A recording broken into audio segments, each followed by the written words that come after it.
हरे कृष्ण प्रभु जी, सादर प्रणाम।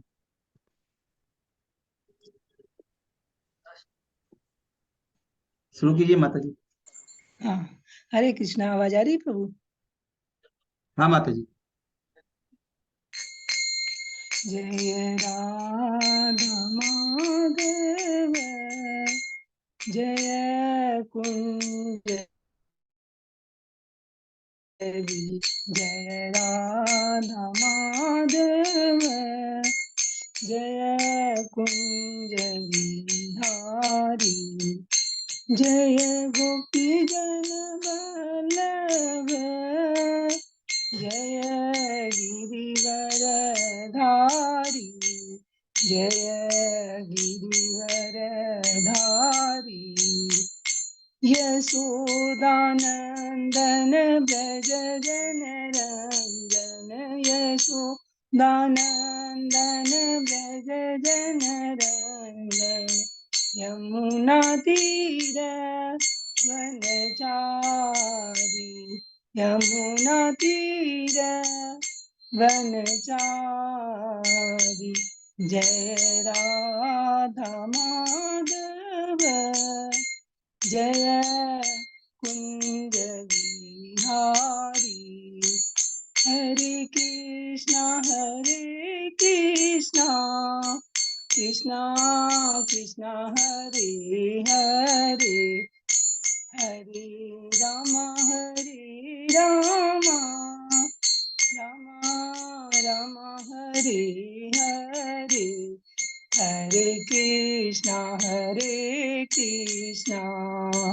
कृष्णा कृष्णा हरे हरे, हरे राम राम राम हरे हरे, गोविंद बोलो हरि गोपाल बोलो, गोविंद बोलो हरि गोपाल बोलो, राधा रमण हरि गोविंद बोलो, श्री राधा रमण हरि गोविंद बोलो, गोविंद बोलो हरि गोपाल बोलो, गोविंद बोलो हरि गोपाल बोलो, राधा रमण हरि गोविंद बोलो, श्री राधा रमण हरि गोविंद बोलो, जय राधा माधव आदे, जय राधा गोविंद राधा गोविंद राधे, जय राधा श्याम सुंदर राधा श्याम सुंदर राधे, जय राधा केशव राधा केशव राधे, जय राधा मदन मोहन राधा मदन मोहन, जय राधा रास बिहारी राधा रास बिहारी राधे, जय जगन्नाथ जगन्नाथ बलदेवा, जय सुभद्रा, जय गौरानिता गौरानिता गौरानिता, जय गौरानिता, जय जय प्रभुपा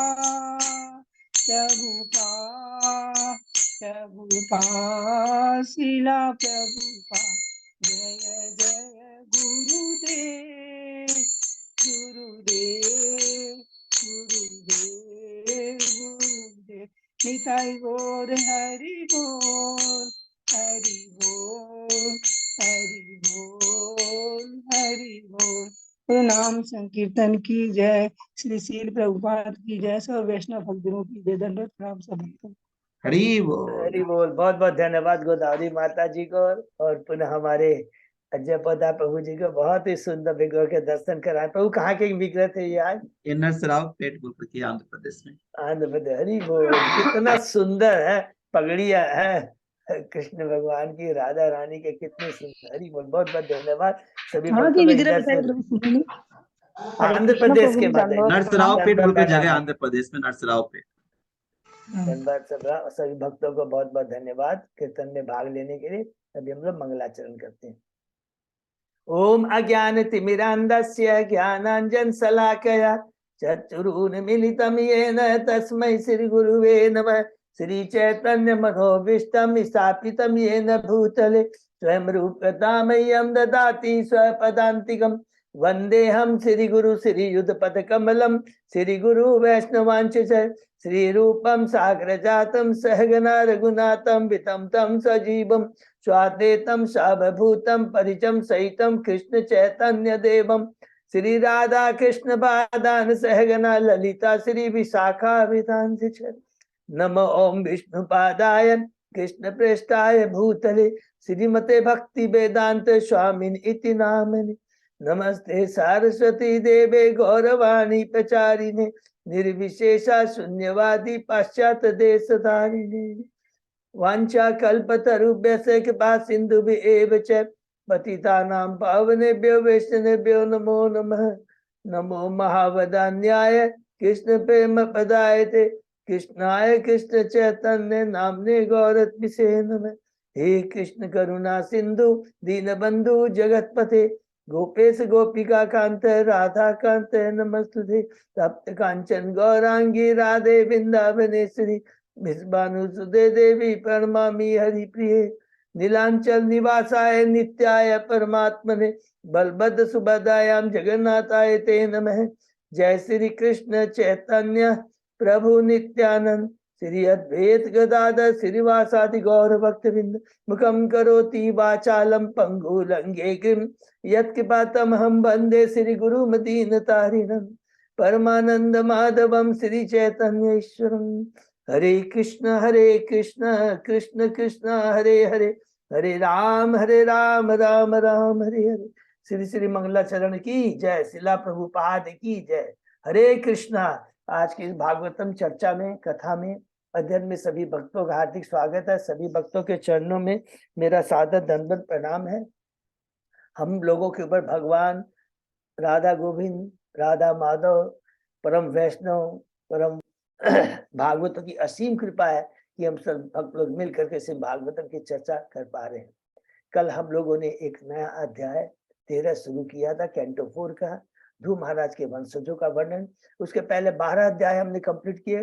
बहुत संक्षेप में दोहराते हैं जिससे हम लोग पूरा चेन, पूरा सीक्वेंस से बंधे रहे। पहला अध्याय है कैंटो 4 का, मनु के माने शंभु मनु के पुत्रियों के वंशजों का वर्णन, वंशावली। उसके बाद में दूसरे अध्याय में हमने पढ़ा कि किस प्रकार दक्ष भगवान शिव को अपमानित करता है और भगवान शिव कुछ नहीं कहते हैं, चुपचाप वहां से उठ करके चले जाते हैं। तीसरे अध्याय में हमने पढ़ा माता सती और भगवान शिव का संवाद।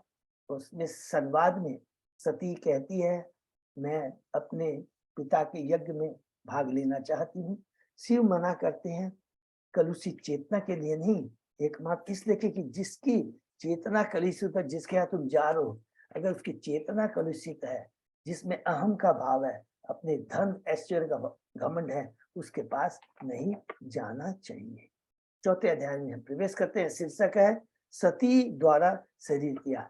कि किस प्रकार माता सती जब देखती है कि परम वैष्णव शिव का इस यज्ञ में भी अपमान हुआ है, वो जो देवताओं का जो भाग रखा जाता है नहीं रखा गया है, तो पहले तो वो ग्लोरीफाई करते हैं, भगवान शिव को ग्लोरीफाई करते हैं, गुणों का गुणगान करती है और दक्ष में जो अवगुण है, कलुषित है, उसको उजागर कर करके भगवान शिव के चरणों का ध्यान करते हुए वो अपना शरीर वहां त्याग दे देते उसी यज्ञशाला में। 5वें अध्याय में हम प्रवेश करते हैं। शीर्षक है कि दक्ष के यज्ञ का विध्वंस। कि किस प्रकार जब नारद जी बताते हैं कि सती ने देह त्याग कर दिया, क्रोधित हो जाते हैं और किस प्रकार वीरभद्र के माध्यम से वो पूरे यज्ञ को विध्वंस करते हैं, क्योंकि जिस यज्ञ में वैष्णव का अपराध होता है, चरण अपराध होता है, वो संपन्न नहीं हो सकता है।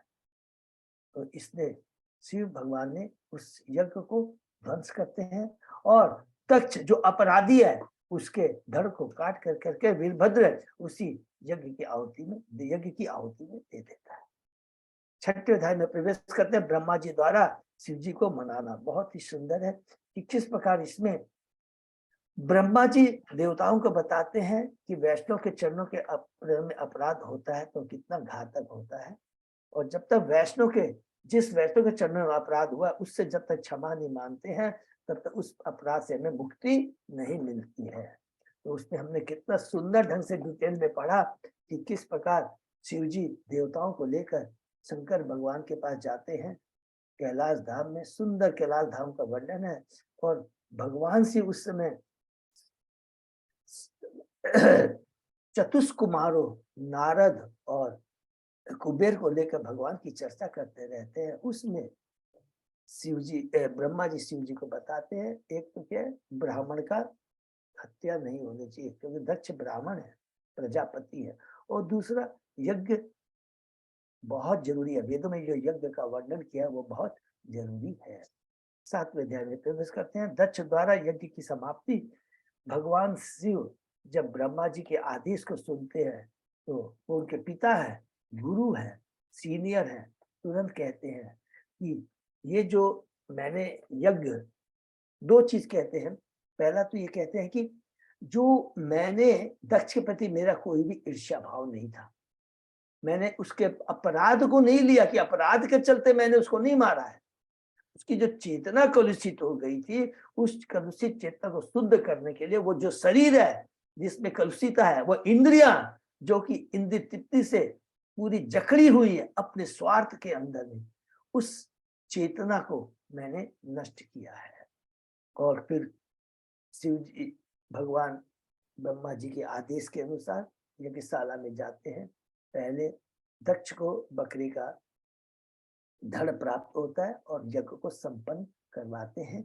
और उस यज्ञ में किस प्रकार जब संपन्न होता है तो भगवान विष्णु स्वयं आकर कर करके एक शिक्षा देते हैं, हम लोग हमेशा याद रखेंगे कि कहते हैं कि मेरा जो उद्देश्य, उस उद्देश्य को लेकर के ब्रह्मा विष्णु शिव और ब्रह्मा यहाँ पर आए हैं, इस सृष्टि का पालन और संहार में मुझे सहयोग करने के लिए। वास्तव में स्वयं भगवान गुणावतार के रूप में आते हैं। हम लोगों ने पढ़ा भगवान जो ब्रह्मा शिव और विष्णु है ये भगवान के गुणा अवतार ही है, नंबर 1। दूसरा कि कहते हैं ये सब हमारी शक्तियां हैं और मैं शक्तिमान हूँ, ये कह कर करके भगवान दक्ष को दिव्य ज्ञान प्रदान करते हैं। 8वें अध्याय में प्रवेश करते हैं। यहाँ पर समाप्त होता है, सबको याद होगा, याद करके यहाँ पर स्वयंभु मनु के पुत्रों के वंश का वर्णन खत्म होता है। 8वें अध्याय से शुरू होता है स्वयंभु मनु के पुत्र उत्तानपाद और दूसरे पुत्र प्रिवत का, जिसका वर्णन आगे, जिसकी लीला हम आगे सुनेंगे। और उत्तानपाद की लीला का वर्णन करने के पहले बहुत सुंदर हम लोगों ने पढ़ा कि किस प्रकार अधर्म ने मूषा नाम की अपनी बहन से, अपनी शिष्ट से ब्याह किया और उससे जो वंशावली हुई वो सारी अधर्मी थी, कलुषित थी और तामसी प्रवृत्ति की थी। उत्तानपाद स्वयंभु मनु के पुत्र हैं। अपनी पत्नी सुरुचि के प्रति आसक्ति के कारण किस प्रकार एक राजा का जो कर्तव्य होता है वो निभा नहीं पाते हैं और अपने पुत्र को किस प्रकार वो उदास करते हैं। और ध्रुव महाराज क्षत्रिय है और अपमानित, अपने को अपमानित अनुभव करता है, अपनी माता के पास में आता है और सुनीति कितना सुंदर है, भगवान की भगत किस प्रकार सुंदर ज्ञान देती है पुत्र को। बड़ा अच्छा है कि कभी किसी के अमंगल की नहीं सोचना चाहिए। जो कुछ होता है एक तो ध्यान रखो तो भगवान अंतर्यामी परमात्मा के रूप में हृदय में देख रहे हैं सब कुछ, और जो जीव जैसा कर्म करता है उसको वैसा ही फल मिलता है। तुम्हें तो भगवान की भक्ति करनी चाहिए जैसा सुरुचि माता ने कहा। और उस प्रकार ध्रुव महाराज अपनी माँ भक्त माता, अपनी गुरु माता, ऐसे बोलेंगे भक्त माता, गुरु माता के आदेश का पालन करते हुए निकल जाते हैं घर से। भगवान अपने प्रतिनिधि नारद को भेजते हैं और नारद की कृपा से उनसे ज्ञान प्राप्त कर करके ओम नमो भगवते वासुदेव का मंत्र प्राप्त कर कर करके चले जाते हैं मधुबन में यमुना नदी के तट पे। और 6 महीने भगवान की तपस्या कर कर कर करके हमने पढ़ा किस प्रकार वो भगवान की भक्ति प्राप्त करते हैं और उनकी भक्ति से घबरा जाते हैं सारे देवता। और भगवान उनको आश्वासन देते हैं कि ये तो मेरे परम भक्त प्रहलाद की भक्ति का तेज है, प्रभाव है, तुम्हें घबराने की दरकार नहीं। 9वें अध्याय में हम प्रवेश करते हैं ध्रुव महाराज का घर लौटना, कि भगवान किस प्रकार ध्रुव महाराज को दर्शन देते हैं, किस प्रकार ध्रुव महाराज भगवान को ग्लोरीफाई करता है। उसके पास में ज्ञान नहीं है लेकिन इच्छा व्यक्त करता है। जैसे ये बहुत इंपॉर्टेंट, पूरी भागवत में सबसे इंपॉर्टेंट चीज हमें जाते हैं, जीव के पास में एक चीज भगवान ने दी, इच्छा। हम अगर इच्छा व्यक्त करते हैं तो उसके बाद में एबिलिटी एंड फैसिलिटी दोनों भगवान प्रोवाइड कर देते हैं। फैसिलिटी मीन्स जिस चीज की आवश्यकता, और एबिलिटी मीन्स योग्यता, दोनों भगवान प्रोवाइड कर देते हैं अगर हमारी इच्छा अनुकूल हो, प्रतिकूल नहीं होनी चाहिए। और भगवान जब देखते हैं ध्रुव महाराज मुझे ग्लोरीफाई करना चाहते हैं तो अपने शंख को उसके मस्तक पर लगाते हैं, उसे दिव्य ज्ञान की प्राप्ति हो जाती है, भगवान को ग्लोरीफाई करता है। उस ग्लोरिफिकेशन में बहुत सुंदर सुना एक तो यानी तो यह कहता है कि मुझे और आप जी और भगवान में क्या संबंध है, मुझे प्राप्त हुआ, मेरी कलुषित चेतना खत्म हो गई और ये प्राप्त हुआ कि गुरु का संग, भक्तों का संग बहुत जरूरी है, तभी भक्ति बढ़ सकती है, तभी हम भक्ति का आनंद प्राप्त कर सकते हैं। एक कच्चे आम और पके आम में क्या अंतर है। भगवान कहते हैं तुम्हारी इच्छा पूरी होगी, 36,000 वर्षों तक तुम ध्रुव लोक में राज करोगे, उसके बाद मेरे धाम आ जाओगे। ध्रुव महाराज घर आ जाते हैं और इसके बाद अंत में किस प्रकार उत्तानपाद और सारे घर के सुनीति सुरुचि उत्तम स्वयं भाई सब उनको भगत करते हैं। और अंत में उत्तानपाद जब देखते हैं ध्रुव महाराज शासन चलाने के योग्य हो जाता है तो घर छोड़कर जंगल में चले जाते हैं। 10वें अध्याय में प्रवेश करते हैं यक्षों के साथ ध्रुव महाराज का युद्ध, जिसमें हमने पढ़ा कि जिसके शासन सिंहासन पर बैठने के बाद ध्रुव महाराज ने 2 पत्नियां थी, भ्रमी और ईला। भ्रमी किसकी पुत्री है? शिशुपाल की। और उससे 2 पुत्र हुए, भ्रमी से जिसका नाम है कल्प और बत्सर, और ईला से एक पुत्र हुआ जिसका नाम है उत्कल, जिसका वर्णन हम लोगों ने कल पढ़ा, जो कि परम भागवत स्वरूप सिद्ध था।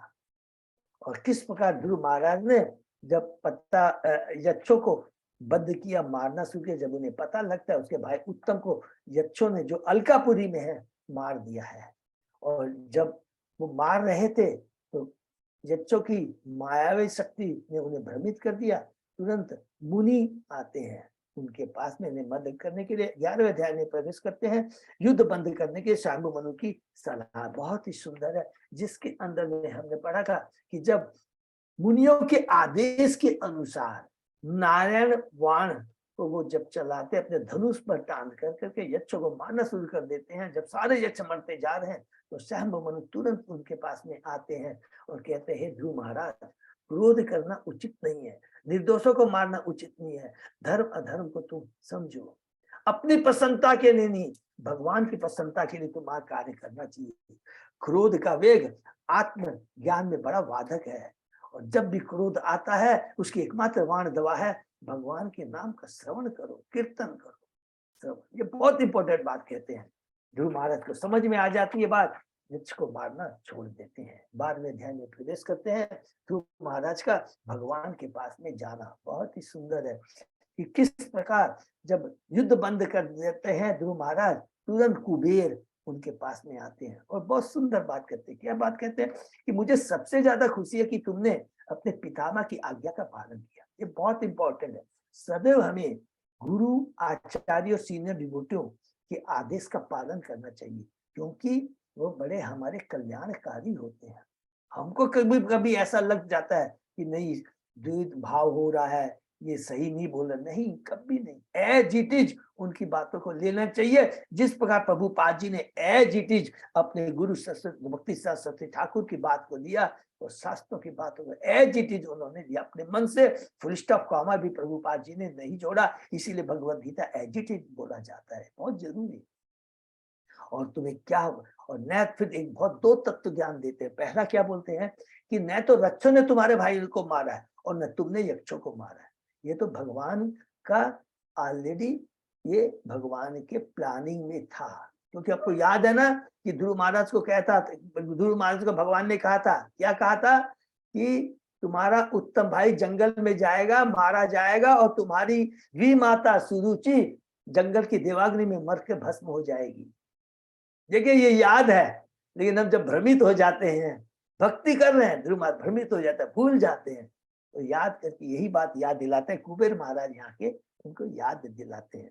फिर कहते हैं तुम्हें जैसा वर चाहिए मुझे कहो। ध्रुव महाराज एक ही बात कहता है कि मुझे भगवान की विस्मृति न हो। बहुत सुंदर बात कहते हैं, मुझे सदैव भगवान के अखंड श्रद्धा रहे और भगवान की स्मृति बनी रहे। ये दो इंपॉर्टेंट चीज मांगते, बहुत अच्छी चीज है। कुछ भगवान कहते हैं यथास्तु, ये अवश्य होगा। वापस अपने महल में आ जाते हैं और किस प्रकार जो भगवान ने कहा था एक एक चीज कि तुम असंख्य यज्ञ, बहुत सारे यज्ञ करोगे, उन्होंने बहुत सारे यज्ञ किया। और फिर उनकी जब भी शासन को चला रहे हैं और तीन चीज को ध्यान में रखा, वो हमें याद, भक्तों के प्रति श्रद्धा, जो उत्तम भक्त के गुण होते हैं, भक्तों के प्रति श्रद्धा, दीनों के प्रति दयालु, और धर्म की रक्षा। धर्म की रक्षा का मतलब क्या था कि सारे जीवों को भक्ति में लाना, ये बहुत जरूरी है, तभी धर्म की रक्षा कहला जाएगा। पहले स्वयं आचरण करो, फिर दूसरों को भी भक्ति में लाना। और इस प्रकार भक्ति करते हुए वे करते अंत में बका बत्ती का आश्रम चले जाते हैं, अपने पुत्र को आशीर्वाद देकर तो चला जाता है। और वहां पर उनको अनुभव होता है कि ये भौतिक जगत माया है। बहुत भक्ति की समाधि में पहुंच कर शारीरिक अस्तित्व से ऊपर चले आते हैं। ये बहुत इंपॉर्टेंट चीज है, सब कुछ छोड़ देते हैं। शारीरिक अस्तित्व से ऊपर आने का मतलब है डिटेच्ड। वो नारियल वाला एग्जाम्पल याद रखेंगे, जो नारियल होता है ना, जब सूख जाता है धीरे धीरे धीरे धीरे कर करके वो अपनी परत से अलग हो जाता है। तो हम भौतिक जगत में भी रहते हुए हमारी भौतिक के प्रति आसक्ति नहीं रहती, इस शरीर के प्रति आसक्ति नहीं रहती है। तुरंत नंद सुनंद आते हैं दिव्य विमान को लेकर कर तो कहते हैं भगवान ने हमें तुम्हारे पास तुम्हें ले जाने के लिए भेजा है। महाराज विमान में चढ़ते समय दो चीज हम फिर याद करेंगे। पहला, बद्रिकाश्रम के जो मुनि वहां पर थे उनको प्रणाम करते हैं, आशीर्वाद करते हैं कि मैं भगवान की भक्ति करता रहूं।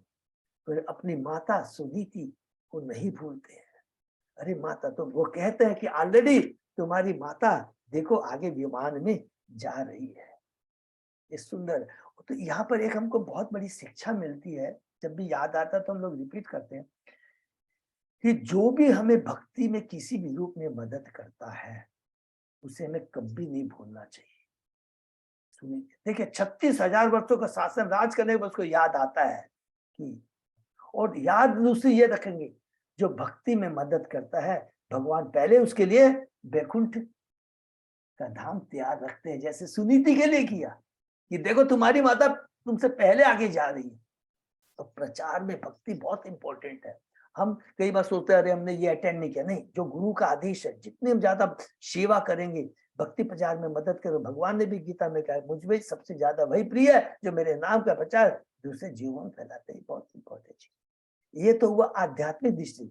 और भौतिक दृष्टि से भी मेरे को एक याद आ रहा, राधानाथ स्वामी महाराज जी ने एक वर्ड कहा था उनका लेक्चर में, जो हमारे लिए अच्छा करता है और कोई बुरा भी करता है तो उसकी अच्छाई को याद रखना चाहिए, उसने हमारे प्रति जो बुरा किया उसको भूल जाना चाहिए।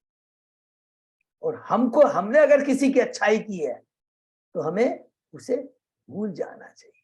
और अगर हम किसी की तरह हमने बुरा किया है तो उसको याद रखना चाहिए, उसका हमें उसका रेक्टिफिकेशन की सोचनी चाहिए। और किसी ने हमारे लिए अच्छा किया है तो उसका गुणगान करना चाहिए। ये बहुत इंपॉर्टेंट चीज उन्होंने कहा था। उसके बाद में हम लोग ने पढ़ा अंत में किस प्रकार नारद जी प्रचेताओं के यज्ञ में बताते हैं कि मैत्रेय मुनि कि उस समय भगवत ध्रुव महाराज भैगुण लाभ को धाम को चले जाते हैं। और फिर मैत्रेय मुनि बताते हैं कि किस प्रकार जब प्रचेता नारद जी प्रचेताओं के यज्ञ में जाते हैं, इस प्रकार ध्रुव महाराज का ग्लोरिफिकेशन करते हैं, 3 श्लोक करते हैं। उसके बाद में लास्ट में हमने पढ़ा, ये आख्यान सुनने से हमें क्या दिव्य लाभ होता है और इस आख्यान को कैसे कैसे सुनना चाहिए। हमें ब्राह्मणों से, वैष्णव से सुनना चाहिए और ये आख्यान अनुकूल श्रोताओं से सुनना चाहिए। ध्रुव महाराज का आख्यान अमृतत्व का को प्राप्त करता है। हरि बोल। अमृतत्व को प्राप्त करने का मतलब होता है भगवान की दिव्य भक्ति, भगवान का दिव्य धाम, भगवान के कीर्तन करने से जो दिव्य आनंद मिलता है, ये इसी को अमृतत्व बोलते हैं। अमृत का भी जो शाश्वत है, जो कभी भी खत्म नहीं होता है, वो प्राप्त होता है। इसको करके हम लोग 13वें अध्याय में प्रवेश करते हैं। ध्रुव महाराज के वंशजों का वर्णन सबसे पहले हमने देखा कि सुत गोस्वामी शौनक ऋषि को कहते हैं कि और मुनि से माने मैत्रेय मुनि से विदुर ने ध्रुव महाराज के विष्णु धाम जाने का वर्णन सुनकर उनके भक्ति भाव का अत्यधिक संचार हुआ। और जितना हम हरिनाम भगवान और भगवान के भक्तों के बारे में सुनते हैं, उतनी हमारी उत्कंठा भगवान के बारे में जानने की और बढ़ जाती है। ये होता है दिव्य ज्ञान का प्रभाव। दिव्य वस्तु ज्ञान या लीला ऐसी दिव्य वस्तु होती है कि न तो कोई सुनते या कहते ही थकान का अनुभव करता है। हरि बोल। न तो श्रोता को और न वक्ता को थकान होती है। फिर प्रश्न करते हैं, यहाँ से हम शुरू होता है कि विदुर ने क्या पूछा। मैत्रेय मुनि से पूछते हैं विदुर ने पूछा प्रचेता लोग कौन थे, वे किस कुल के थे, वे किसके पुत्र थे और उन्होंने कहाँ पर महान यज्ञ किए। विदुर जी कहते हैं, ये तो मैं जानता हूं कि नारद मुनि भक्तों के शिरोमणि है। उन्होंने भक्ति की पंचदात्रिक विधि का संग्रह किया है और जब समस्त प्रचेता धार्मिक अनुष्ठान तथा यज्ञ कर्म कर रहे थे और इस प्रकार श्री भगवान को प्रसन्न करने के लिए पूजा कर रहे थे, तो नारद मुनि ने ध्रुव महाराज के दिव्य गुणों का वर्णन किया। अब वो कहते हैं, अब हे ब्राह्मण, हे मैत्रेय मुनि, मुझे यह बताएं कि नारद ने श्री भगवान का किस प्रकार गुणगान किया। हरि बोल। और उस सभा में किन लीलाओं का वर्णन किया, मैं उन्हें सुनने का इच्छुक हूँ। कृपया विस्तार से भगवान की महिमा का वर्णन की। प्रभुपाद जी कहते हैं, simply just for ever knowledge के लिए बहुत इंपॉर्टेंट है कि ये जो पंचरात्रि की विधि है, मंदिर में पूजा करने की विधि है और भागवत विधि नवदा भक्ति है जो समर कीर्तन से आरंभ होती है। पहला तो ये बात कहते हैं और कहते हैं नारद मुनि का एकमात्र उद्देश्य भगवान की भक्ति का प्रचार करना है और इसमें एक ऐड करता है भगवान और भगवान के भक्तों का गुणों का प्रचार करना, लीलाओं का प्रचार करना है। तो मैत्रेय मुनि कहते हैं, जब ध्रुव महाराज वन चले गए तो उनके पुत्र, बड़े पुत्र को, ईला के जो बड़े पुत्र हैं वो उत्कल है, ने अपने पिता के वैभव सिंहासन की कोई कामना नहीं की। हरि बोल। उत्कल जन्म से ही परम संतुष्ट तथा संसार से अनासक्त थे। वह शब्ददर्शी था क्योंकि वह प्रत्येक वस्तु को परमात्मा में और परमात्मा को प्रत्येक व्यक्ति के हृदय में स्थित देखता था। ये हमको याद है उत्तम जो भक्त होता है उनकी ये गुण होते हैं। वह दिव्य आनंद की स्थिति को प्राप्त था जो अत्यधिक बढ़ती जा रही थी। वह सदैव आत्म साक्षात्कार की स्वाभाविक स्थिति वसुदेव अवस्था में रहता था और भगवान की अतिरिक्त और कुछ भी नहीं देख सकता था। तो वसुदेव, याद है ना, वो कल हमने पढ़ा था कि भगवान शिव कहते हैं ब्रह्मा जी को, मैं वसुदेव अवस्था में था और वासुदेव का चिंतन कर रहा था। वसुदेव अवस्था होती है जिसमें शुद्ध चेतना 3 गुणों से, वो सच्चिदानंद सिचुएशन में है, वो अवस्था रहती है। अल्पज्ञानी पुरुष को उत्कल, मूर्ख, पागल, गूंगा, बहरा, उन्मत्त दिखाई देता था, किंतु वह ऐसा नहीं था। और किस तरह था, उसकी भक्ति किस तरह की थी, उसमें दिव्य जो गुण थे वो किस तरह के थे, जिस तरह अग्नि के समान जो राख से ढकी रहती है और उसमें लपटें दिखाई नहीं देती है। अरे वो, और जैसे राख को हटाएंगे तो पता लगेगा वो कितनी बड़ी प्रज्वलित अग्नि है। ऐसे ही होते हैं स्वरूप सिद्ध व्यक्ति के, उनको हम जो आध्यात्मिक चेतना में उन्नत, वही उनके गुणों को समझ सकते हैं। अज्ञानी कलुषित चेतना वाले इसको नहीं समझ सकते। प्रभुपाद जी कहते हैं जो हमने कि ऐसे लोग भजनानंदी कहलाते हैं और जो प्रचार करते हैं वो गोष्ठ्यानंदी कहलाते हैं। तो हम लोग प्रचार करते हैं तो हम लोग गोष्ठ्यानंदी है। अंत में हमने पढ़ा, फिर मंत्रियों ने तथा कुल के समस्त गुरुओं ने समझा कि उत्कल बुद्धिमान नहीं है और सच में उन्मत्त है। तो क्या किया उन्होंने, उसके छोटे भाई बत्सर जो भ्रमी का पुत्र को राजसिंहासन पर बैठा दिया। यहाँ तक हमने पढ़ा, उसके आगे हम लोग अब पढ़ेंगे कि बस उसने किस प्रकार शासन चलाया, क्या हुआ, उसकी वंशावली के बारे में पढ़ेंगे। ठीक है। ओम नमो भगवते वासुदेवाय।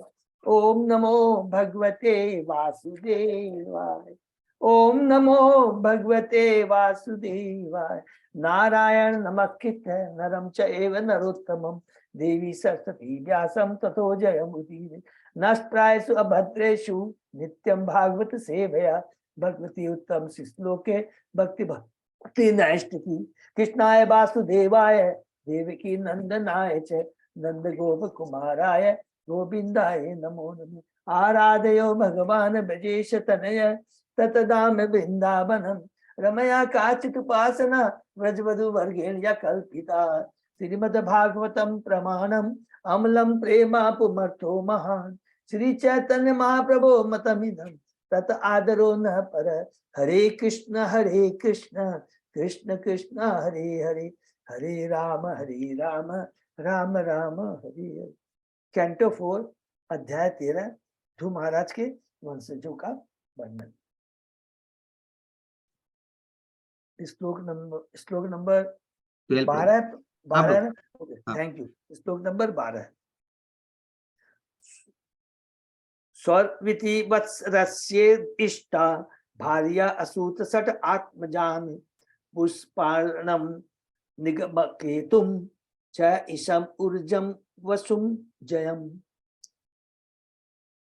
राजा वत्सर की अत्यंत प्रिय पत्नी स्वरवाथी ने 6 पुत्रों को जन्म दिया जिनके नाम थे पुष्पाण, निगमकेतु, इश, ऊर्ज, वसु तथा जय। वत्सर की पत्नी को इष्ट अर्थात पूज्य बताया गया है। दूसरे शब्द में वत्सर की पत्नी में समस्त उत्तम गुण थे। उदाहरणार्थ वह आज्ञाकारिणी तथा पति की अत्यंत प्रिया थी। गृहस्थी के कार्यों को संभालने में वह पटु थी।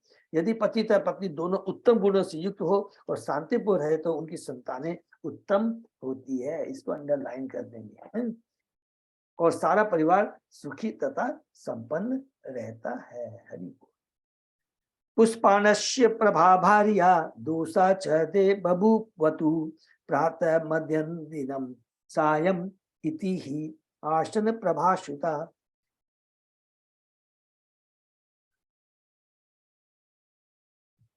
पुष्पाण के 2 पत्नियां थी जिसके नाम प्रभा तथा दोषा थे। प्रभा के 3 पुत्र हुए जिनके नाम प्रातः, मध्यान्ह तथा सायं थे। प्रदोष निशिथो वयुष्ठ इति दोषा सुतात्रय। वयुष्ठ सुतम पुष्करिण्याम स्वतेजसम आदधि। दोषा के 3 पुत्र थे, प्रदोष, निशित तथा वयुष्ठ। वयुष्ठ की पत्नी का नाम पुष्करिणी था जिसने सर्वतेजा नामक अत्यंत बलशाली पुत्र को जन्म दिया। पूरी वंशावली का पूरा वर्णन है। स चचुश्रुतम आक्यूताम पतन्याम मनु अवापह मनो असूत महिषी विरजान नंगवला सुतान पुरुषम कुत्सम त्रितम धुमन्यम सत्यवंतम ऋतम व्रतम अग्निष्टोमम अतिरात्रम प्रद्युम्नम शिबिम उल्मुखम। सर्वतेजा की पत्नी आकुति ने एक पुत्र को जन्म दिया जिसका नाम चासूस था, जो मनु कल्पांत में 6ठा मनु बना। हरि बोल। जो मनु कल्पांत में 6ठा मनु बना, जो 14 मनु है उसमें से एक है। ब्रह्मा जी के एक दिन में 14 मनु होते हैं ना, सबको याद है ना। स्वयंभू मनु प्रथम मनु है और ये 6ठा मनु के बाद। चातुष मुनि की पत्नी नंगवला ने निम्नलिखित निर्दोष पुत्रों को जन्म दिया। हरि वो निर्दोष पुत्रों को जन्म दिया। पुरु कुत्स चित्त धूम्न सत्यवान ऋत व्रत अग्निष्टोम अतिरात्र प्रद्युम्न शिबी तथा उल्मुख। नेक्स्ट, उल्मुको अजनयत पुत्रान पुष्करिण्याम सट उत्तमान अंगम सुमनसम ख्यातिम कृत्रिम अंगीरसम गयम। उल्मुख के 12 पुत्रों में से 6 पुत्र उनकी पत्नी पुष्करणी से उत्पन्न हुए। वे सभी अत्यंत सुंदर, उनके नाम थे अंग, सुमना, ख्याति, क्रतु, अंगिरा तथा गय। नेक्स्ट, सुनीता अंगस्य यो पत्नी या पत्नी सुसुवे वे वेन मूल बणम यद्यो शिलयास्त सराज ऋषि निर्विण निर्घात पुरात। अंग की पत्नी अंग सुनीता से वेन नामक पुत्र उत्पन्न हुआ जो अत्यंत कुटिल था। राजा अंग साधु था अथवा बेन के दुष्चरित से अत्यंत निराश था। फलतः वह घर तथा राज छोड़कर जंगल चला गया। यमंग से पुकुपिता वाक्व्रजा मुनः किल गता गताशो तस्य भूयते मन्मतु दक्षिणम करम। अराजके तदालोके दस्युभिः पीडिता प्रजा जातो नारायणांसेन पृथु चिति ईश्वर। हे विदुर, जब ऋषिगण शाप देते हैं तो उनके शब्द ब्रज के समान कठोर होते हैं। अतः जब उन्होंने क्रोधस्वेन को शाप दे दिया तो वह मर गया। कोई राजा न होने से उसकी मृत्यु के बाद चोर उच्चक्के बढ़ने लगे। राज्य में अनियमितता फैल गई और समस्त नागरिकों की परम क्षति हुई। यह देखकर ऋषियों ने बैन की दाहिनी भुजा को दंड बना लिया और मतने के कारण भगवान विष्णु अपने अंश रूप में संसार के आदि सम्राट राजा पृथु के रूप में अवतरित हुए। हरि बोल। तो यहाँ पर पूरा वंशावली बता रहे हैं, उसमें 2 इंपॉर्टेंट बता रहे हैं, राजा अंग, बैन और उसके बाद में पृथु। ये पूरा हम लोग ध्यान से क्या है, ये पूरी वत्सर की वंशावली से ये पूरा हमने पढ़ा है। विदुर अवतरण तात्पर्य, राजतंत्र प्रजातंत्र से उत्तम होता है, क्योंकि यदि राजतंत्र प्रबल हुआ तो राज्य के भीतर विधि विधानों का सुचारू रूप से पालन होता है। केवल 100 वर्ष पूर्व भारत की रियासत कश्मीर का राजा इतना प्रबल था कि यदि उसके राज्य में कोई चोर पकड़ा जाता, उसे समझ लाया जाता तो वह तुरंत चोर के हाथ काट लेता था। इस कठोर दंड के कारण उसके राज्य में एक भी चोरी नहीं होती थी। यहाँ तक कि यदि कोई मार्ग में कुछ छोड़ देता तो उसे कोई छूता तक न था। नियम यह था कि जो वस्तु का मालिक हो वही उसे ले जाए, अन्य कोई उसे छुए तक नहीं।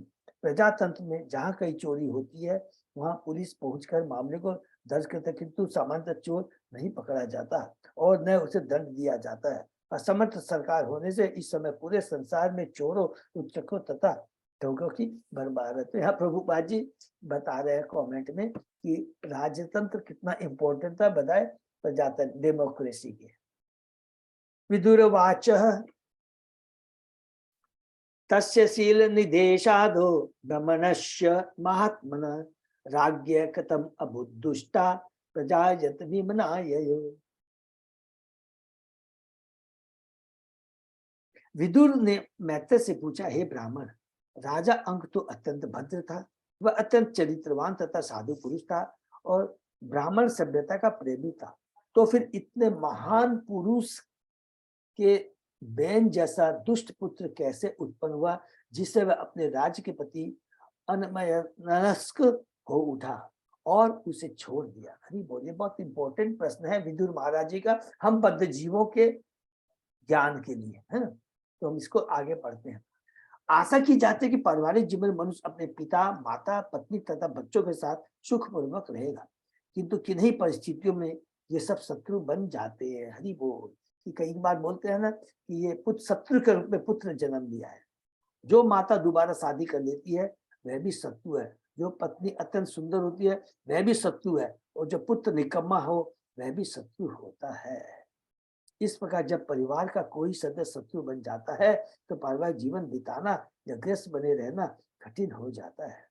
सामान्यतः भौतिक जगत में ऐसी परिस्थितियां आती रहती है, इसलिए वैदिक संस्कृति के अनुसार मनुष्य को 50 वर्ष के बाद अपने परिवार वालों से विदा लेनी चाहिए, जिससे कि शेष जीवन कृष्ण चेतना की खोज में लगाया जा सके। हरि बोल। तो कृष्ण चेतना में लगाया जा सके कि, और प्रभुपाद जी तो कहते हैं बचपन से ही 5 वर्ष का ध्रुव महाराज का ज्ञान में याद देते पता हमने पढ़ा ना कि उन्होंने कहा कि बच्चों को बचपन से ही कृष्ण भावनामृत का ज्ञान प्रदान करना चाहिए। ये प्रभुपाद जी की बहुत विशेष कृपा है हम बच्चीवों के ऊपर में। किम वाओ वेन उद्देश्य ब्रह्म दंडम अयुयुजन दंड व्रत धरे रागी मुनियो धर्म को विदा। विदुर ने आगे पूछा कि क्यों कर परम धर्मात्मा ऋषियों ने राजा बेन को, जो श्रम दंड देने वाले दंड को धारण करने वाला था, शाप देना चाहा और उससे सबसे बड़ा दंड ब्रह्म शाप दे डाला इसको बेन को। ऐसा ज्ञात है कि राजा ही हर एक को दंड दे सकता है, किंतु इस प्रसंग में ऋषियों ने उल्टे राजा को दंडित किया।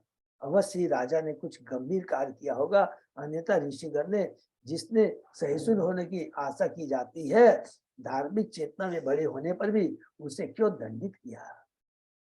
देखिए एक एक चीज का बहुत ध्यान रखेंगे। ऋषिगण का क्या कर्तव्य होता है, राजा का क्या कर्तव्य होता है, ये ना हो करके राजा खुद जो दंड देता उसको दंडित किया गया, और ऋषिगण है जो सहिष्णु होते हैं, धार्मिक चेतना में बड़े होते हैं, तो वो क्यों दंड देते हैं, बल्कि वो तो सहिष्णु होना चाहिए। ये एग्जैक्टली भगवान के आदेश के अनुसार है, ये हमेशा याद रखें। और जब भी ऋषिगण किसी को दंड देते हैं, भगवान के भक्त किसी को दंड देते हैं, भगवान किसी को दंड देते हैं, तो एक मोस्ट इंपॉर्टेंट चीज नोट कर लेंगे, कलुषित चेतना में होकर नहीं देते हैं। बाहर से लगता है कि क्रोधित दंड दे रहे हैं, लेकिन उसके कल्याण के लिए होता है। सेम चीज भगवान ने, शिव भगवान ने ब्रह्मा जी को कहा था, ये बात ये हमेशा याद। यह भी प्रतीत होता कि राजा ब्राह्मण संस्कृति से पृथक सत्ता नहीं रखता था, राजा के ऊपर ब्राह्मणों का नियंत्रण रहता था, और आश्चर्य पर वे राजा को किसी हथियार से नहीं वरन ब्रह्म शाप से, मंत्र से पदच्युत कर सकते थे या बंद कर सकते। ब्राह्मण इतने शक्तिशाली थे कि उनके शाप से लोग तुरंत मर जाते थे, इतने वो योग शक्तियां उनके अंदर में होती थी। और हमेशा आप याद देखेंगे, हम लोगों ने पूरा पढ़ा है ना, अकबर का जो सलाहकार था, निर्बल था, हैदर अली का, पूर्णिया पंडित था, ये सब जगह हम लोग को पाएंगे पूरा। सब न वध्येय प्रजापाल प्रजावी अगवान अपि यत अशो लोकपालानाम विभर्ति ओज स्वतेजसा। प्रजा का कर्तव्य है कि वह राजा का अपमान न करे, चाहे यदा कदा वह अत्यंत पापपूर्ण कृत्य ही क्यों न कर डाले। अपने तेज के कारण राजा अन्य शासनकर्ता प्रमुखों से सदैव प्रभावशाली होता है।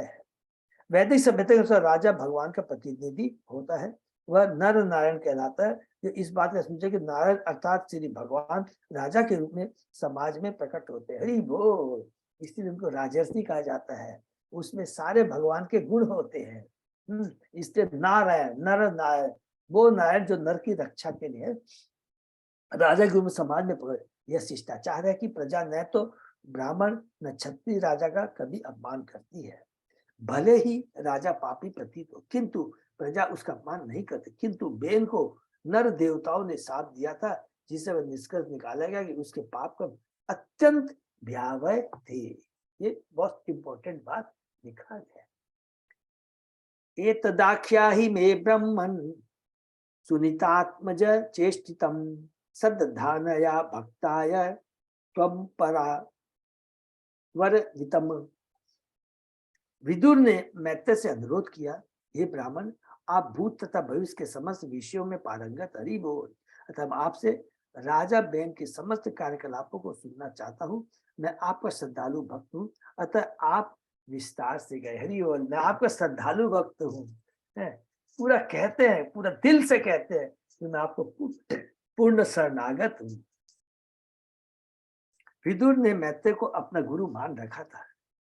तो अदिति प्रणिपातेन परिप्रश्नेन से, बहुत इंपॉर्टेंट चीज है, अपना गुरु मान रखा था। शिष्य सदैव अपने गुरु से प्रश्न करता है और गुरु प्रश्नों का उत्तर देता है। वस्तुतः कि शिष्य भद्र तथा भक्त हो।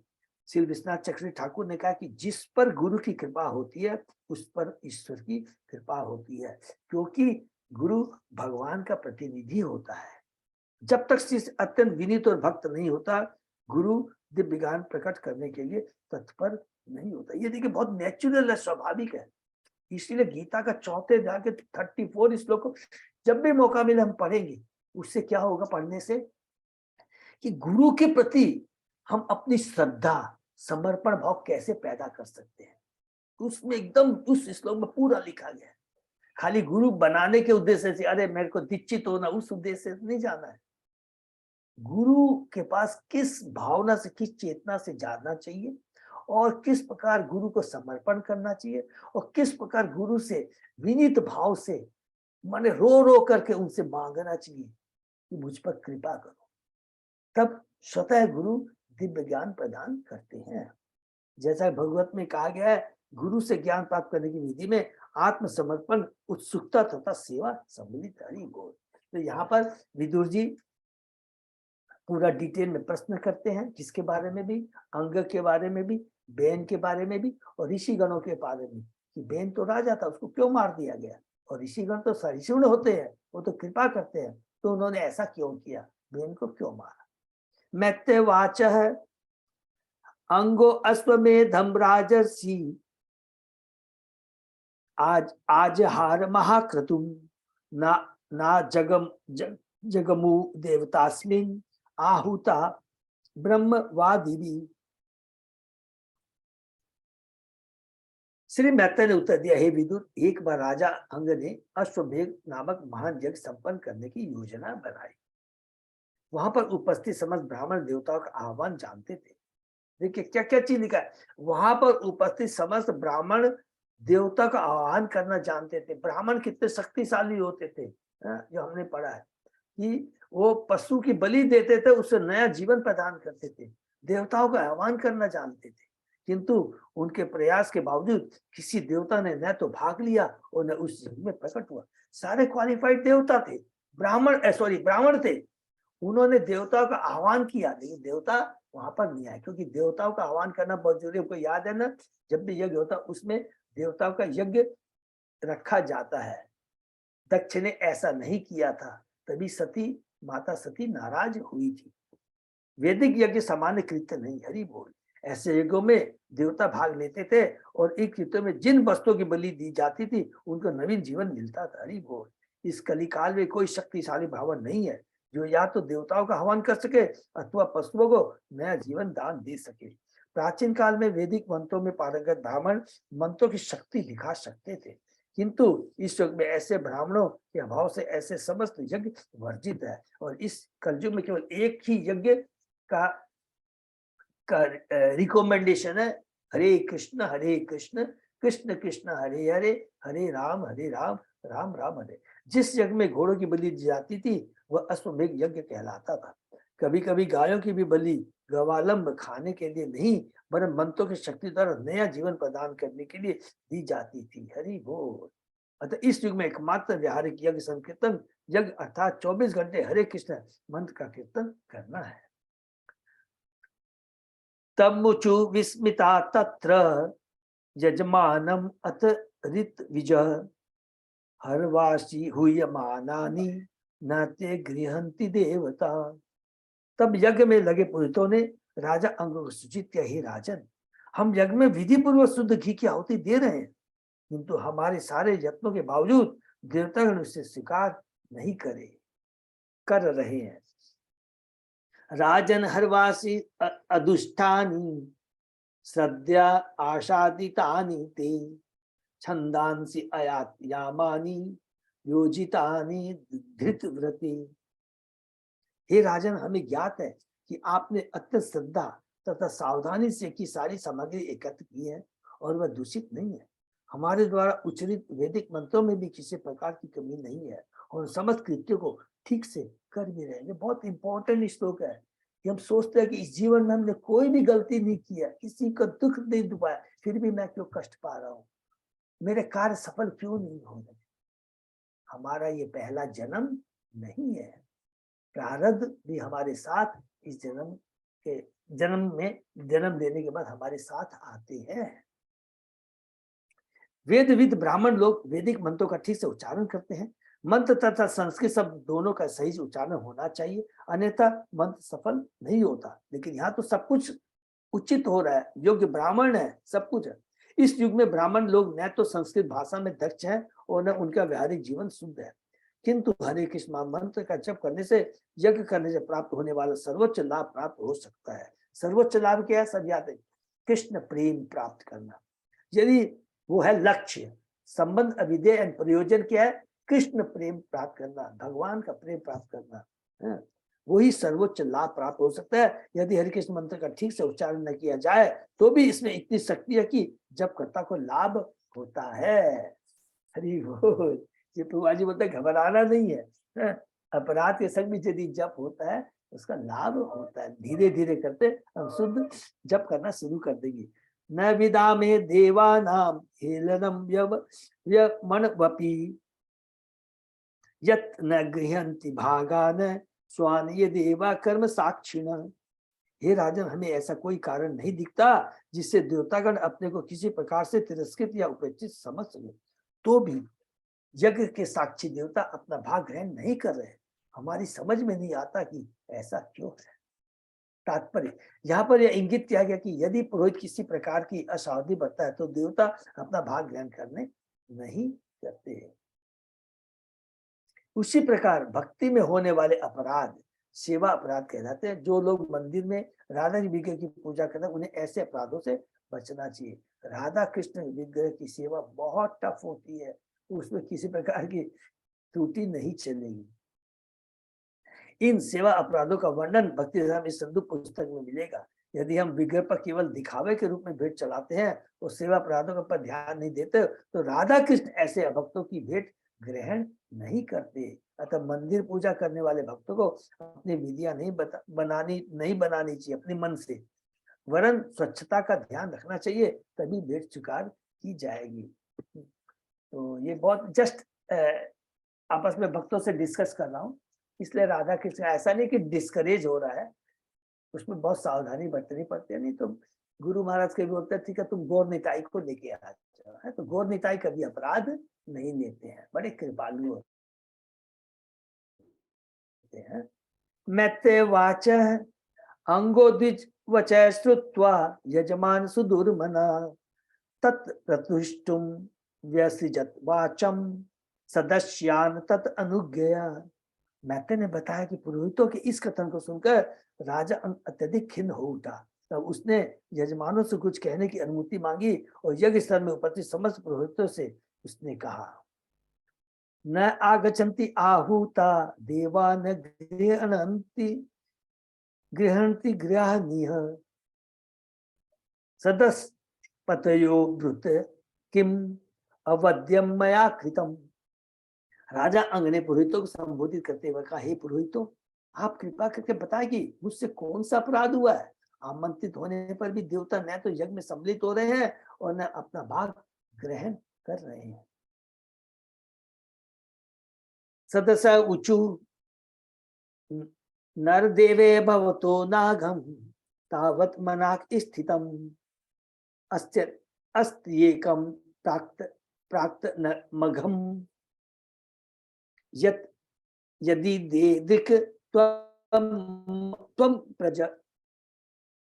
प्रधान पुरोहितों ने कहा, हे राजन, हमें तो आपके इस जीवन में कोई भी पाप कर्म नहीं दिखता तथा आप तनिक भी अपराधी नहीं, किंतु हमें दिखता है कि आपने पूर्व जन्म में पाप किए हैं जिसके कारण समस्त गुणों के होते हुए भी आप पुत्रहीन है। ये बहुत इंपॉर्टेंट है, ये हमारे लिए बहुत बड़ा एकदम पावरफुल श्लोक है। कभी कभी नर्वस नहीं होना चाहिए, क्योंकि हमें बार बार हम डिस्कस करते हैं भक्ति में एक ऐसा है कि अगर हम पाप कर्म करते हैं और पुण्य कर्म करते हैं तो दोनों एक दूसरे से सेट ऑफ नहीं होते हैं। पाप कर्म का कुफल हमें भोगना पड़ता है और पुण्य कर्म का हमें सुफल उसे एंजॉय करने को मिलता है। ये हमेशा याद है। विवाह करने का उद्देश्य पुत्र उत्पन्न करना है, क्योंकि पिता तथा पूर्वजों को नारकी बद्ध जीवन से उतारने के लिए पुत्र अनिवार्य है। इसलिए चाणक्य पंडित ने कहा पुत्रहीन गृहम शून्यम, पुत्र के बिना विवाहित जीवन निंदनीय है। राजांग अत्यंत पवित्र राजा थे, किंतु अपने पूर्व पाप कर्मों के कारण उन्हें पुत्र प्राप्त नहीं हुआ। अतः यह निष्कर्ष निकलता है कि यदि किसी के पुत्र उत्पन्न नहीं होता तो यह उसके पूर्व पाप में जीवन का फल है। नर्वस नहीं होना है। प्रभुपाद जी सारी चीज बताते हैं। भक्त क्या है?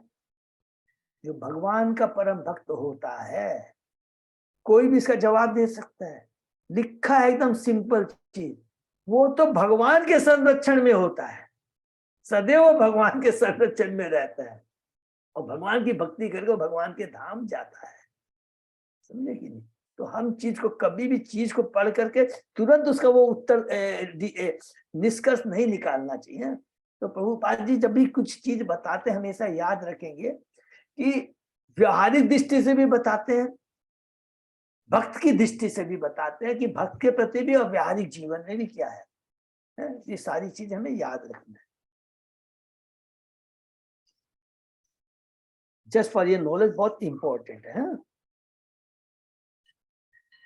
नहीं तो कई बार लोग सोचते ये बहुत चीजें होता है कि माताओं को उनको घृणित दृष्टि से देखा जाता है कि अरे इसने पुत्र को जन्म नहीं दिया है। ये सब चीजें जो मूर्ख होते हैं वैसा ही सोचते हैं, भगवान के भक्त नहीं। तथा यथा साधय भद्रम ते आत्मानं सुप्रजम नृपः इष्टते पुत्र कामस्य उत्तम दास्यति यज्ञ भुक। हे राजन, आपका कल्याण हो। आपके पुत्र कोई पुत्र नहीं है, अतः यदि आप तुरंत श्री भगवान से प्रार्थना करें और पुत्र मांगे तथा यदि इस कार्य के लिए यज्ञ करें तो यज्ञ भोक्ता श्री भगवान आपकी कामना को पूर्ण करेंगे। एक एक चीज को बहुत इंपॉर्टेंट हम इस श्लोक को यहाँ पढ़ेंगे। पूरा जीवन की सब भक्ति की शक्ति और जीवन की सत्यता माने मनुष्य जीवन पूरा समझ में आ जाएगा। तथा स्वभाग ध्येयानि गृह्यन्ति दिवोक्षश यत् यज्ञ पुरुष साक्षात अपत्याय हरि वृत। जब समस्त यज्ञों के भोक्ता हरि को पुत्र की कामना पूरी करने के लिए आमंत्रित किया जाएगा तो सभी देवता उनके साथ आएंगे और अपना अपना यज्ञ भाग ग्रहण करेंगे। जब कोई यज्ञ किया जाता है तो उसका उद्देश्य समस्त यज्ञों के भोक्ता विष्णु को प्रसन्न करना होता है। और जब वे यज्ञ स्थल में आने के लिए राजी हो जाते हैं तो सभी देवता स्वतः अपने स्वामी का अनुगमन करते हैं, हरि बोल, उनको फॉलो करते खुद आते हैं और ऐसे यज्ञों में उनका भाग उन्हें मिलता है। कहने का तात्पर्य है कि यज्ञ देवताओं को नहीं वरन भगवान विष्णु को प्रसन्न करने के लिए किए जाते हैं। इसको अंडरलाइन कर लेंगे। मूल उद्देश्य होता है। इवन हमने देखा है कि दुर्गा पूजा वगैरह जहां भी हम लोग देते हैं बहुत सारे लगते हैं ना, तो बहुत ध्यान से सुनेंगे, सबसे पहले विष्णु का आह्वान करते हैं हम लोग।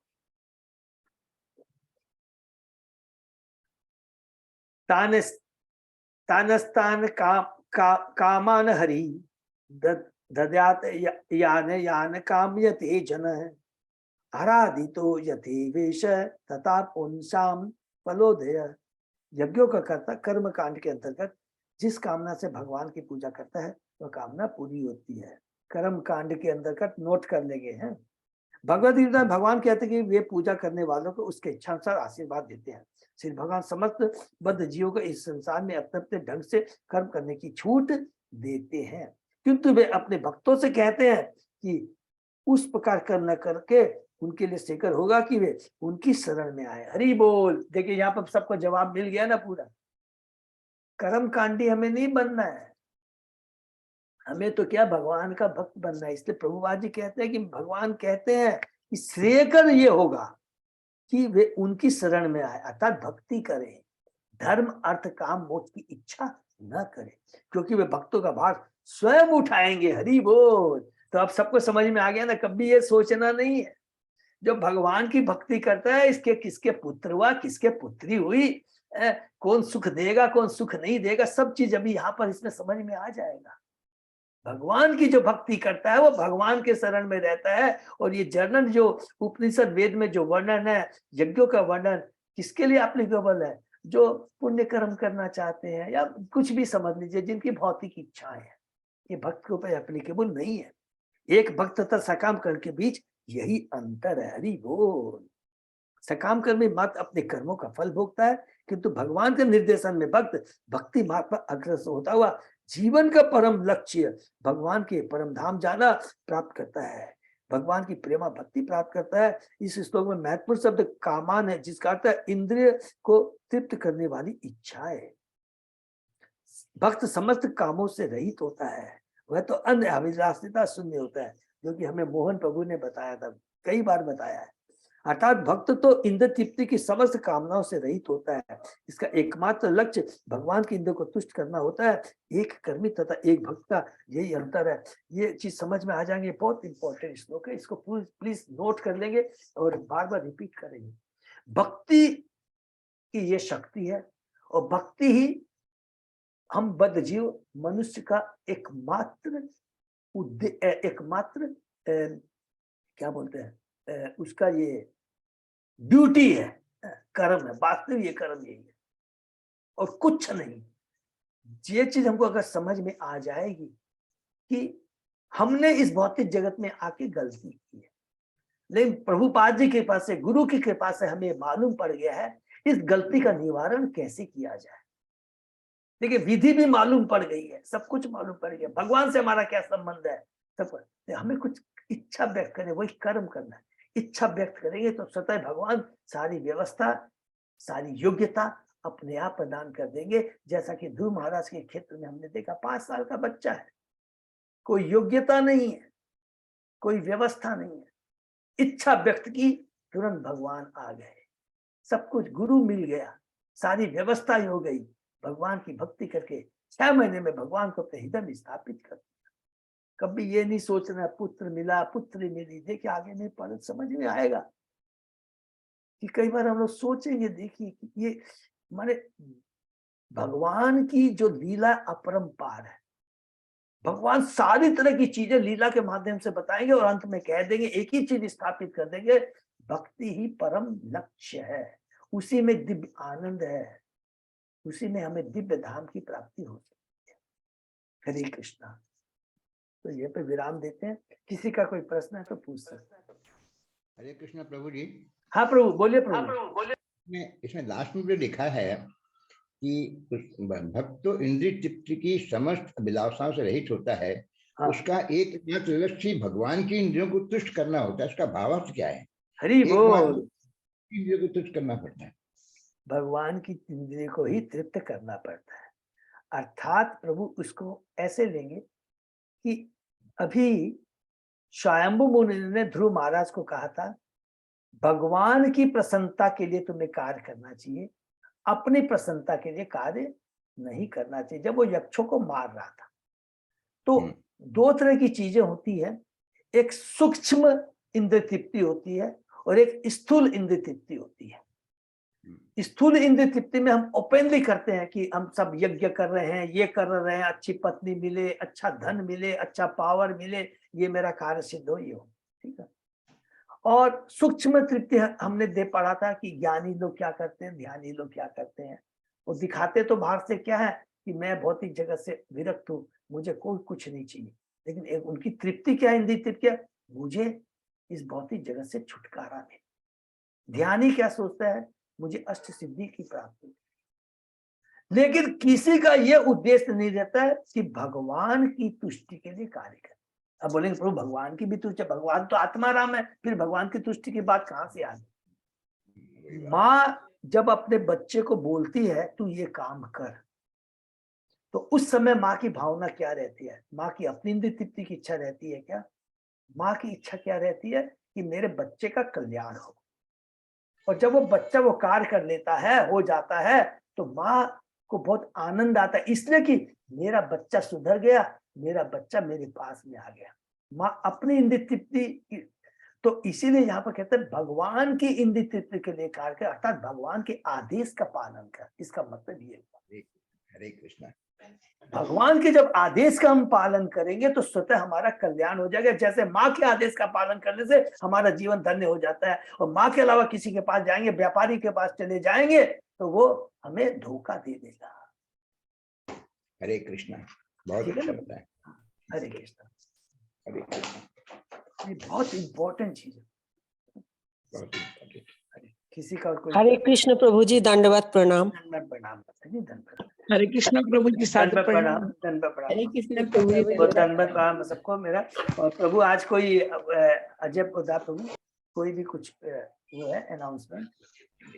नहीं प्रभु जी, बस सबने शायद रिपोर्ट दे दी है पानी हट्टी की। हरि बोल। सबने बहुत अच्छा, बहुत सब भक्तों को बहुत बहुत धन्यवाद। कल सबने एकदम दे दिया। और हमारे गोपाल प्रभु श्री श्री राधा देवी माती पूरा प्रयत्न कर रहे हैं। रात में मेरे को बोले प्रभु सब बना लिया, सब कुछ ये हो गया है, सारी प्रसाद की व्यवस्था कर ले रहे हैं। इवन जो हमारे मीनू माता जी के हैं, जो हमारे अपने परनासी ग्रुप के जो भक्त लोग जा रहे हैं, उसके लिए भी प्रभु प्रयत्न कर रहे हैं, क्योंकि लोग जल्दी जाएंगे और जल्दी आ जाएंगे। तो प्रभु उसके लिए भी चिंता कर रहे हैं। तो आज प्रभु तुरंत बात करेंगे और सारी व्यवस्था हो गई है। तो मोटा रफली प्रभु ने मेरे को बताया, गोपाल चांदकोड़िया प्रभु ने करीब करीब 85 से 90 लोग जा रहे हैं और करीब 50 से 51 लोग उसमें जाएंगे, बस में जाएंगे, और बाकी बाय देयर ऑन व्हीकल। बहुत सुंदर व्यवस्था होगी और सब लोग को तैयार रहना चाहिए। अगर थोड़ा बहुत भी कुछ परिवर्तन होता है तो प्लीज पहले गोपाल चांदकोड़िया प्रभु से बात करके ही हम लोग करेंगे, नहीं तो मुश्किल हो जाए। क्योंकि क्या कि बस उस हिसाब से होगी, क्योंकि उन्होंने कहा कि बहुत हम्बल है, बोले कि कोई बात नहीं, 1-2 दिन ज्यादा पीछा भी हो जाएगा तो चिंता करने की बात नहीं है, मेरी गाड़ी में बहुत जगह है, उनका एडजस्ट कर दूंगा। मैंने कहा हरी बोल। तो बहुत बहुत धन्यवाद सब भक्तों को, और हमें सब तैयार रहना पानी हाटी जाने के लिए, ठीक है ना। और हरे कृष्ण यही विराम देते हैं। सही भक्तों का बहुत दंडवत प्रणाम प्रभु जी। बहुत बहुत धन्यवाद। धन्यवाद। तो आज का सेशन ये विराम करते हैं, फिर कल सुबह